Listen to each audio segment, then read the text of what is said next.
Olá pessoal, continuando o curso Planejamento Estratégico, parte 7, Solução de Problemas Complexos, Inovação e Tomada de Decisão. Esta é a versão de janeiro de 2021. O módulo básico teve 6 aulas e o módulo avançado terá em torno de 5 aulas. A seguinte frase do consultor Rancharan: quando o assunto é gerir um negócio, os vendedores ambulantes e os CEOs das maiores empresas do mundo pensam exatamente igual. Esta é a percepção que eu tenho depois de 30 anos de experiência facilitando mais de 3.000 workshops de planejamento estratégico nas empresas. Nesta tela, nós temos mais um exemplo real de planejamento estratégico. Situação em 1995, morador de rua. Resultado desejado, conseguir R$ 10 para a refeição do dia. Plano de mudanças, pedir esmolas em semáforos, abordar carros com carona. O que temos aqui é um processo decisório. Houve uma geração de ideias e uma escolha. Com a experiência, ele percebeu que carros com carona geram, em média, melhores resultados do que os carros sem carona. E se o carona for filhos pequenos, o resultado pode ser melhor ainda. Nesta tela, nós temos outro exemplo real de planejamento estratégico. Situação em 2008. A doença da soja estava ganhando resistência contra os defensivos existentes. Resultado desejado: sustentabilidade da cultura da soja no Brasil. Neste caso, estamos falando de um único problema no valor de 200 bilhões de reais em 2020. Mas a forma de pensar é exatamente a mesma. Plano de mudanças: não plantar por 90 dias durante a entre-safra. Uso correto dos defensivos. Criar novos defensivos. Ter soja resistente à doença. Aqui também tivemos um processo decisório. Houve a geração de ideias e a priorização ou escolhas. A diferença é que, neste caso, para resolver esse problema complexo, foram convidados para o workshop colaborativo 100 especialistas na cultura da soja. Lembrando a aula anterior, o diferencial está nas pessoas. Os maiores produtores foram convidados, pesquisadores, inclusive a Embrapa, pesquisadores de universidades, as multinacionais do agro, tinha também um especialista alemão que não falava português, o Ministério da Agricultura e eu como facilitador. Naquela época, eu já tinha experiência de mais de 12 anos facilitando workshops do agronegócio, principalmente na cultura da soja. Uma ferramenta que utilizamos para definir as pessoas para um workshop de solução de problemas complexos é a cadeia produtiva. Nesta tela, nós temos um exemplo. Alguns desses players foram convidados para esse workshop, mas não devemos nos limitar a apenas uma ferramenta. Este é o papel do facilitador, ajudar a definir os participantes de um workshop com visão ampla e imparcial. Na primeira etapa do planejamento estratégico ou solução de problemas complexos, priorizamos os principais fatos. É uma etapa de preparação para o processo de tomada de decisão colaborativa e também acolhimento dos participantes. Neste workshop em particular, a parte da manhã foi dedicada à apresentação de estudos e pesquisas pelos especialistas e teve a moderação de um profissional para controlar o tempo.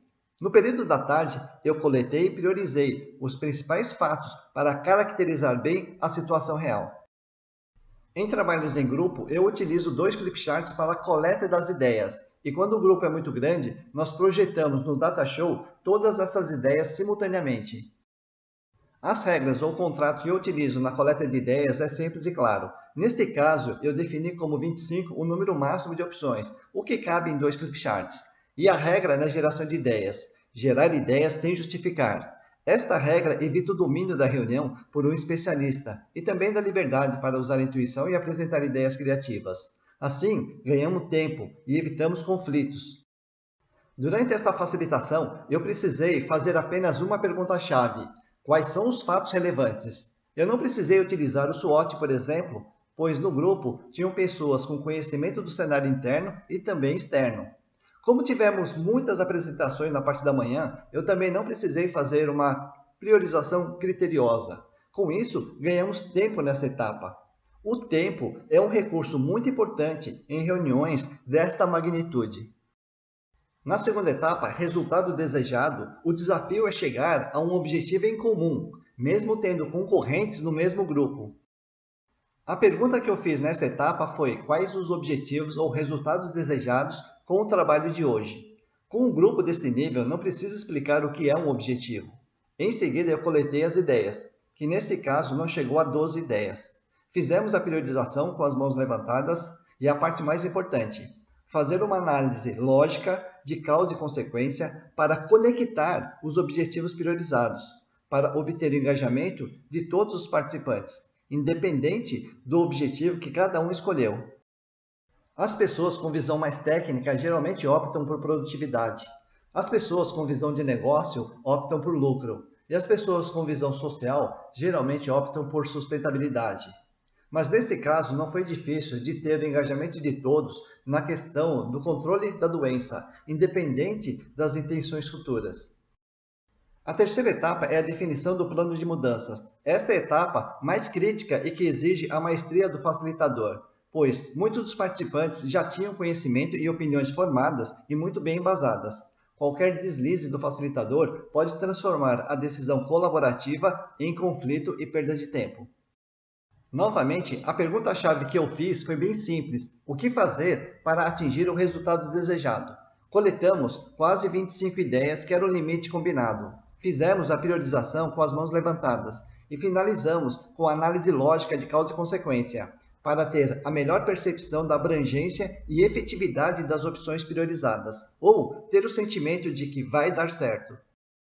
Olhando de fora para esse conteúdo, parece que a solução é trivial, mas a mudança não é apenas uma questão racional, é também uma questão emocional, comportamental e comprometimento. Por isso, a clareza e a aparente simplicidade são fundamentais. No final, confirmamos o entendimento de cada projeto e foi nomeado responsáveis para dar andamento em cada tópico ou projeto.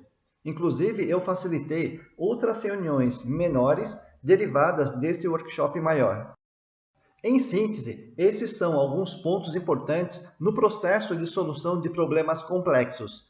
Ter um objetivo em comum, processo único de tomada de decisão, conhecimento e experiência das pessoas, cuidado com a autoestima das pessoas, produtividade, qualidade das ideias, encadeamento lógico e gestão do tempo. Na solução de problemas complexos ou promoção de mudanças, o ponto que eu considero de fundamental importância é ter a escuta ativa de todos os participantes.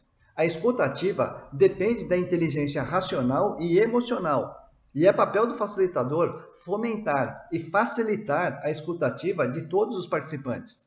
Sem a escuta ativa, tendemos a rotular novas ideias como loucuras. Exemplos de ideias consideradas insanas: plantar soja no cerrado, plantio direto na palhada ou colar bactérias nas sementes da soja para melhorar a nutrição. Encerrando a 7ª aula do curso Planejamento Estratégico, antes de prosseguir para a próxima etapa do curso, tente aplicar ou exercitar as dicas dessa etapa, ou seja, tente exercitar resolvendo um problema complexo e, se puder, faça o exercício com um grupo de 3 a 5 pessoas. Só a prática pode trazer insights para suas reais necessidades. Lembrando que, caso tenha alguma dúvida, dificuldade ou sugestão, basta entrar em contato.